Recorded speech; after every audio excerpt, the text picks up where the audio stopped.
PCOD ഉള്ളവർ പൊതുവേ പറയുന്ന ഒരു കാര്യമാണ് വെയിറ്റ് കുറയ്ക്കാൻ ബുദ്ധിമുട്ടുണ്ടാവുന്നുണ്ട് അല്ലെങ്കിൽ വെയിറ്റ് പെട്ടെന്ന് കുറയുന്നില്ല എന്നുള്ളത്.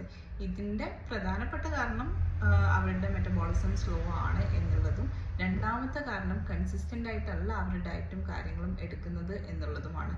ഒന്നാമത്തെ കാരണം അവരുടെ അസുഖം റിലേറ്റഡ് ആണെങ്കിൽ, രണ്ടാമത്തെ കാരണം അവരുടെ ഹാബിറ്റ് റിലേറ്റഡ് ആണ്.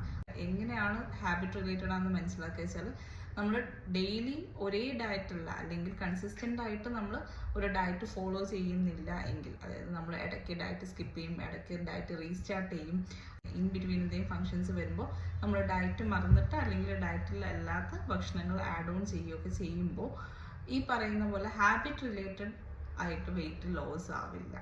അത് കറക്റ്റ് ചെയ്യേണ്ടത് ഇമ്പോർട്ടൻ്റ് ആണ്. അതുപോലെ തന്നെ മെറ്റബോളിസം സ്ലോ ആയ ആൾക്കാരിൽ നമുക്ക് ചെയ്യാൻ പറ്റുന്നത് പ്രോട്ടീൻ്റെ അളവ് കൂട്ടി കാർബിൻ്റെ അളവ് കമ്പാരിറ്റീവ്ലി കുറച്ച് കൊണ്ട് ഡയറ്റ് ചെയ്യുക എന്നുള്ളതാണ്. അല്ലാതെ ക്രാഷ് ഡയറ്റോ അല്ലെങ്കിൽ ബ്രേക്ക്ഫാസ്റ്റ് സ്കിപ്പ് ചെയ്തിട്ടുള്ള ഡയറ്റോ എടുക്കാൻ പാടുള്ളത്.